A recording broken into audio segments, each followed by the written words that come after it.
Hello. So, firstly, apologies for the clickbaity title and thumbnail. I don't like having to do it, but we all must follow the one true God, our Lord and Savior, the YouTube algorithm. So, that's the reasoning for that. I have recently passed 3,000 subscribers. So, firstly, I want to say a utmost thank you to everyone who has liked, commented, subscribed over the past month or two whilst I've been making these little tutorials. As I've reached 3,000 subscribers, I wanted to do a bit more of a personal video to kind of give you a little bit more information about who I am, my background, where I am currently with regards to the channel, and then also looking towards the future. So, if you don't want to listen to a rambly northerner for the next 10, 15 minutes, then click away now. Although, if you could just wait 30 seconds for the algorithm and then give me your hype points anyway, I'll be greatly appreciated. So, who I am. So, I'm Alex, I'm 33. I've also been called Alex, Al, Alexander if I've done something wrong, Xander when I'm performing stand up, which I'll get a little bit more into shortly. A lot of people have started calling me Pup, not in real life, that's weird. In the comments, which I quite like. It feels like I'm a proper YouTuber now, and everything's branded and marketed. So I have many passions in life, like everyone does, and if you don't, you should. So my passions are gaming, technology, and comedy. I always wanted to be a stand-up comedian ever since I was about 10 and I first saw a Lee Evans DVD that my friend's mum had. And that was something I kind of dedicated my teenage years to wanting to do. I was always writing jokes and ideas and things like that. Then I got to university and I actually studied comedy writing and I started doing stand up. However, I kind of became my own worst enemy and I was always trying to make sure the jokes were perfect. And when things weren't perfect, I tended to beat myself up over it, or you do something that I still do to this day, and I know a lot of people do in comedy, out of comedy, is you get this element of professional jealousy where you see people, your friends, your peers, go on to great successes and you're happy for them, but there's that niggling little voice, that niggling little bit of jealousy in the back of your mind that says, that should have been me. Why is that not me? And that's an unhealthy thing to have. It's normal, but it is unhealthy. So currently, I'm on a little bit of a hiatus from stand up. I took a break of about 7, 8 years due to working a lot of night jobs and just not being able to spare the time. And then I started getting better jobs. I now work in a job that primarily involves building apps for a train repair company. It's a job I enjoy doing, it's a job I really like. I've been very lucky with that. But I wanted to talk about kind of why I started the channel with regards to that. So I found out last year that I have ADHD. And what that came about is as a result of a friend of mine who'd done the test and he said, oh, maybe you should try it too. They have this online autism test, this online ADHD test, just a little quiz, and it'll kind of give you some context for your behaviors and hopefully get you on the road to recovery. I've been on prescription medications off and on for years for anxiety, for depression, for all sorts of mental ailments. And I'm sure a lot of people watching this or view my channel will know the exact same thing. They'll have been part of the same story. So my mouth's getting a bit dry, so I'm going to take a little drink. I'll cut these bits out, but you're not getting away from the rambling. There we are. So I did this quiz. Uh, didn't have many of the symptoms of autism. Didn't really expect to. It's not something I've really considered. However, when I got to the ADHD one, and I noticed there was a lot of questions about fidgeting or about your mind racing, and I had a tendency, like I just did then, to stumble over my words when my brain was working faster than my mouth could produce the words. And it was an issue I'd found when I was doing stand up. And a lot of the time, my brain was so mentally drained that if I had a gig booked in the evening, I found myself trying to make any excuse to pull out of it. And for the most part, most of the gigs I'd do when I got to them, I'd have a great time, but it's that hurdle, it's that anticipation, and that was causing me such crippling anxiety. I thought I can't do this anymore. But then I felt like a failure. So I thought, no, what I'll do is I'll pursue this treatment path. And if this is the answer, then hopefully I can finally start committing to something. Because, like most of you, I'm a guarantee that a good chunk of you, you're like me, and that you have all these ideas for things you want to do. I want to do this project. I want to do this channel. I want to do this show. I want to make a game. I want to build an app. Whatever it is that you might do. I had all those thoughts and all the time, but I couldn't get over that hurdle of the anxiety. I'm aware this is quite personal and a little bit depressing. I assure you, it will get more optimistic as the video goes on. So last year, or a few years ago actually, whilst I was waiting for treatment, I'd seen a psychiatrist. They diagnosed me with ADHD. Said, "Yep, you've definitely got it." Wasn't quite as brutally honest as that. They didn't take one look at me and go, "Yeah, you do. Tick next." So I'd shown a lot of the signs, shown a lot of the symptoms. But if you're based in the UK, this is something you'll be very familiar with. The NHS has a huge backlog with regards to mental health treatments. I was very lucky in that mine was only about 6, 7 months. I'm glad to say that I'm now I'm going through titration for my medication. I'm currently trying to find the right dose of Medicanet,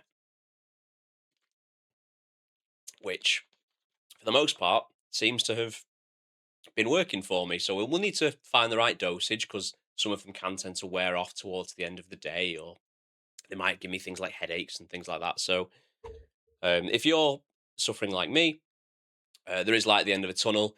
Please feel free to reach out for help. Or if it's something that you might suspect, there is no harm in doing a test or looking into it. It might answer some questions. I know it has for me. So with the comedy, I always felt like a failure. I felt that it was something I always wanted to do, but I was my own worst enemy. I've always been passionate about gaming. It's a great segue. When I'm doing stand up, my segues are better. A few years ago, during COVID, I was doing some temp work for an office company. I won't say who. And if you've ever done temporary work, you know that the money can be pretty good. So I had a little bit of disposable income. So I treated myself to a Steam Deck, and I started getting into emulation. I was following guys like Fan the Deck, and then I think around that time, Retro Game Core had started up, and I started kind of watching these guys religiously, and I was thought like, yeah, I just love their passion. It's very naturalistic. It's kind of thing. Again, oh, I could do that. I'd want to do that. But again, I was my own worst enemy. And I put it off and I put it off and I put it to one side. And then when I thought, yeah, I'm going to spend the weekend doing that, it gets to the weekend and I'd make excuses, which is a fatal flaw that I'm trying to work on. So I followed those guys for a few years. And then last year, I ended up ordering an Ambernick device. I saw a review that rusted. And I thought, that sounds pretty cool. I want something. I love the Steam Deck. It's very bulky. Want something a little bit more pocketable, which I think he's trademarked. So I should probably send him some money for that. So I ordered the Ambernick. And then as I'd ordered the Ambernick, obviously the algorithm changed. Then I started seeing the Odin. So I was looking at the Odin and I thought, hey, the Odin seems pretty cool. So I pre ordered the Odin 3 because the Indiegogo campaign had just went live. Then I started seeing the Thor and I thought, I kind of wish I'd have got the Thor now. So I thought, you know what? Credit card, I'll add to the debts. I'll order one as well, and then if it's really good, I'll probably cancel the Odin, or I might just keep the pre-order. Maybe I can share it with my girlfriend if because she plays games as well. So maybe it's something we can share together. So come December, I finally get my Thor. The Odin has been delayed until the new year. So I'm playing with the Thor and I love it. I'm not really a DS gamer, but I just love the multitasking. I can watch movies on one screen, watch telly, play some classic games on the other. It's fantastic. As most of you watching my channel are well aware of how good a device the Thor is. And then I started following some of the Reddit threads, and I'd seen people asking questions. How do I get rid of this white bar? How do I hide this little bar on the side? How do I turn the screen off? How do I do this? How do I do that? And then I thought, I know how.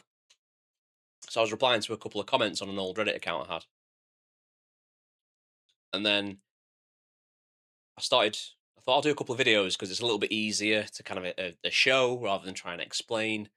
I know from my job, a lot of my job involves basically working with people to digitize a lot of old processes. So when you're trying to explain something, I always try and do it in a very beginner friendly way. Something I pride myself on is being able to take those high concept logics or technologies and then kind of sell them to your average person who doesn't understand or might not quite get what you mean. And that got some all right views. Then I saw a few more questions and I thought, I know the answer to this as well. And then I thought, oh, no one's talking about this app. So I'm going to do a little video on this app. Oh, no one's talking about this front end. I'm going to do a little video on this front end.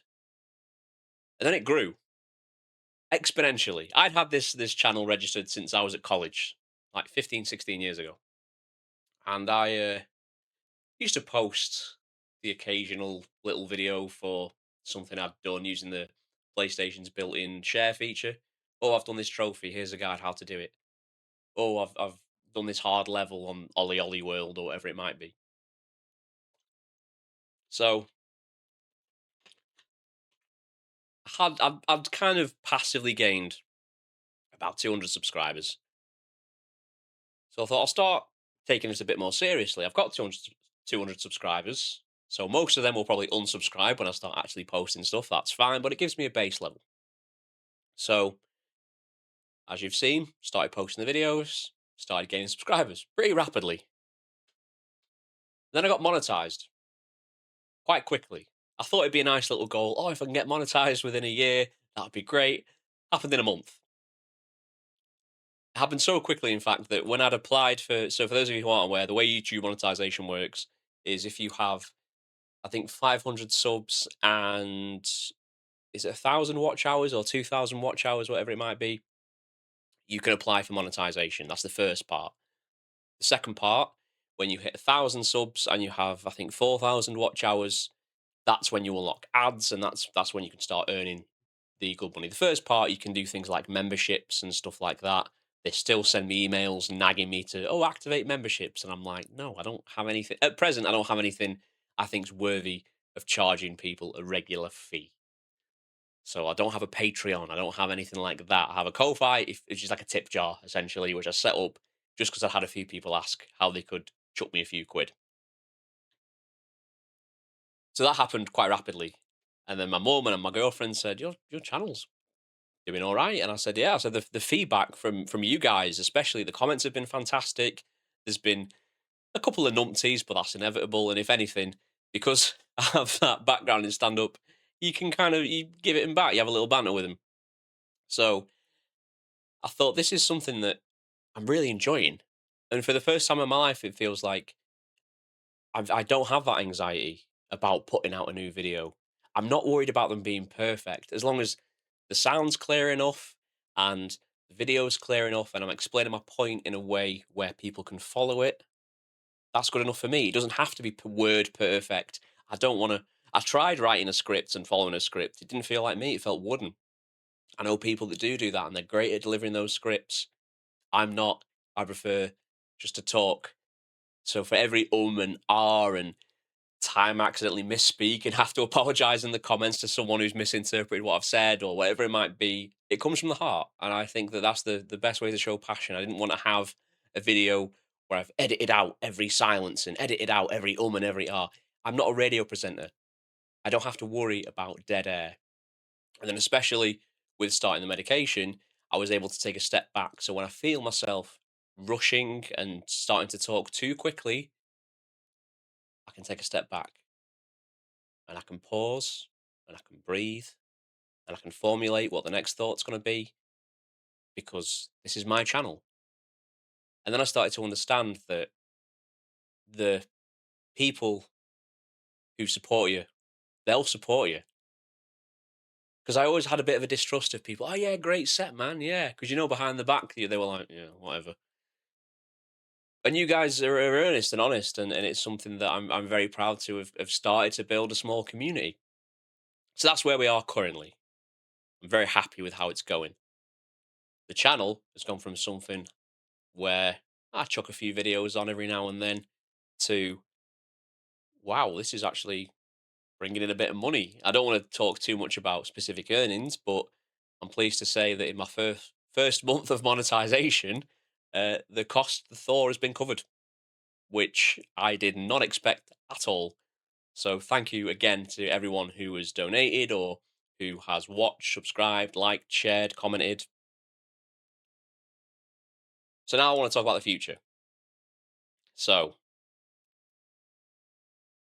I want the channel to grow. And I've seen a lot of people say things like, "Oh, I can't wait for you to get 100,000 subscribers. I can't wait for you to get a million subscribers," or those kind of things. And I reply and I say, "Ah, yeah, that'd be nice, wouldn't it?" But then there's that little voice in the back of your head that goes, "No, it would actually be really, really cool." And the only thing stopping that is me. So I need to not do what I did with stand up, or not do what I did with writing or game development or trying to get into filmmaking. Any hobby I've had in the past that I've put to one side, I don't have to do that anymore. I can just do it. This is a sign. I've done, in my opinion, infinitely better than I'd ever expected. I thought I'd get a couple hundred views and a couple of likes. Yep, cheers, mate, nice one. But it grew so much more than that. So I want this channel to grow and to continue to grow and to continue to grow from not just the channel, but kind of a hub to build a community and to teach people and to help people and for people to share their ideas and their creations and things like that. So, and I can't believe I'm saying this out loud, so bear with me if I'm not able to hold down vomit whilst I say it out loud. I have set up a Discord. I can't believe it either. So I want to build this community. So there'll be a link to the Discord below. So the Discord will be a way for you to help each other out with emulation or tech tips and tricks. Because I have found that as the channel grows, I've noticed that there's been kind of more and more comments that have been slipping through. For those of you who do your own YouTube videos, you'll probably have noticed that the YouTube UI for replying to comments isn't always the best. I do try and get as many as I can. Occasionally, some slip through. Although, if you ask me where to get games from, you get ignored or little thumbs down. That's I don't know how many times I can say it. So I thought, right, okay, Discord is going to have to be. So bear with me whilst I learn to love Discord. So I have a bit of a plea to you guys: is if you're interested in joining that Discord, the link will be below.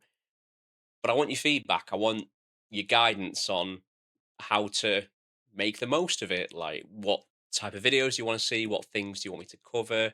A lot of things uh, I won't be doing. I don't want to do top 10 lists or ranking lists. I think they're boring. I'll talk about my favorite games. They won't be numbered. I'll talk about my favorite movies and TV shows in the Discord. They won't be numbered. It's not about that. It's arbitrary. I just want to share passion. And I think I've taught you guys enough about stuff. So now I want to be the student and I want to learn. So, as well as a Discord, I've also purchased and got an absolute bargain on a domain name. So, RetroPup.com is now mine. There's nothing there currently. I need to figure out what the best thing to do for web hosting is. I've not done anything web development based since GeoCities. Ask your parents. So, I'm going to have to learn a lot of these things. And the same for audio and the same for lighting. I see some of these guys on YouTube with their great little neon setups. I'm living in a kind of rented house in Greater Manchester. So the reason I have this kind of NVIDIA broadcast cut out is because I don't really have a great backdrop. So I'm going to try and use some of the space I've got available and pretty things up a little bit so I don't have to use this AI generated backdrop, which I think is fine. It does the job. And also, if there's any artists out there currently, and apologies for admitting this, my little pup logo, AI generated, just as a little placeholder. Never intended it. It was just something to put there, and I thought, like, oh, if it does well, I'll hire an artist. So if you're someone who has experience in logo creation, hit me up. I want to put together a proper brand kit. If you're someone who has experience in YouTube thumbnails or can give me pointers or tips or anything like that, I'm all ears. If you're someone who has a background in audio and you know of the right EQ settings that could help my voice and the right compressor or any VSTs that might make it sound more professional. So I'm currently using this microphone and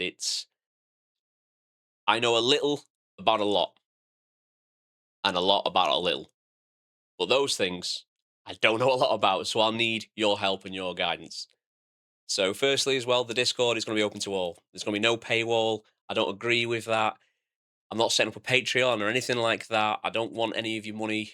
If you want to give it to me, that's what the Ko-Fi is for. But now it's not about that. Everyone's welcome, regardless of your race, gender, sexuality, political beliefs. Everyone is welcome. There will be people in the Discord you might disagree with, but it's not about that. It's about the games. I don't care what your favorite front end is. It's your favorite front end. I don't care what your favorite game is, even I don't like it. It's your favorite.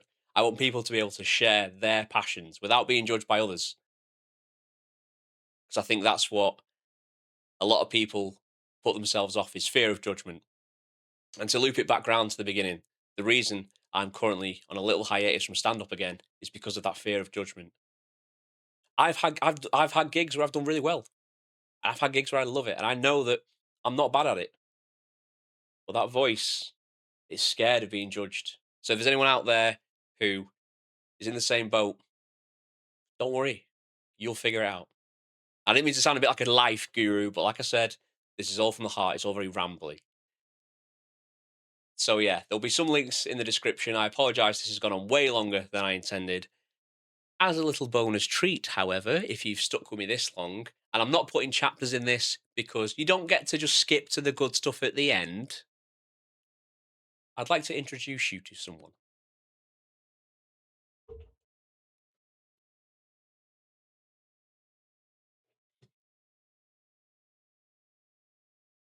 So, this is Maple.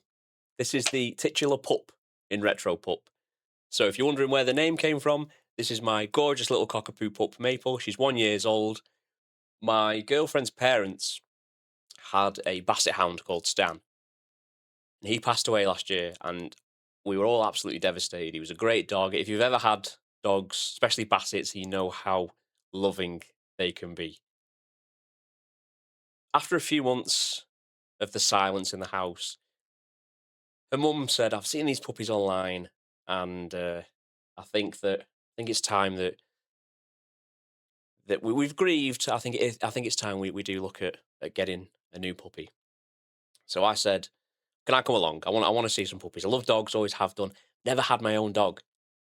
So I thought, I know I'm not allowed one because we're in rented accommodation, blah, blah, blah, blah, blah, but I want to play with some puppies. So we got there. My girlfriend Jess, we're on the floor playing with these puppies, and they were advertised as 4 boys. But there was one little girl, and she was teeny. She was the runt of the litter, and she runs over, and she just gets straight into Jess's arms, and she looked at me, and she went, "Ah, I really like this girl." So I don't know if you've ever been at the supermarket and you've impulse bought a bit of chewing gum or maybe a drink. Have you ever impulse bought a dog? So we couldn't snap her up fast enough. So she's my absolute world. I love her to bits. And if any of you are lucky enough to own a dog, you can know the positive impact they can have on your mental health. So yeah, this is Maple. A little treat for you to finally meet the titular pup. So you gonna say hello, Maple? What's this? What's this? She's a bit camera shy, but yeah, I'll let you go now because she hasn't signed a release, so probably shouldn't have put her on camera for that long. So if you're still with me, thank you very, very much. I'm aware this has been a bit of a trauma dump and a rant. I'd like to say as well, don't worry about me. I'm in a good place thanks to reaching out for help and getting the treatment, and also the support of you guys. You've been wondrous for my mental health, even though you might not be aware of it. And if there are any fellow sufferers out there, or you know someone who suffers, I know they always say the cliche thing of, oh, reach out to them. And I know the mental health conversation has become a little bit fashionable, but I don't think a lot of people kind of follow through. when they're told to reach out to people. You don't need to do much, but it can come across as a lot. So the next videos will be a little bit more positive and a bit less personal and depressing and rambly. So thanks again for sticking with me and for kind of showing me the light in a way and giving me an idea of something I can build on. So thank you. As always, if you like this video, I'm not going to do that. Thanks.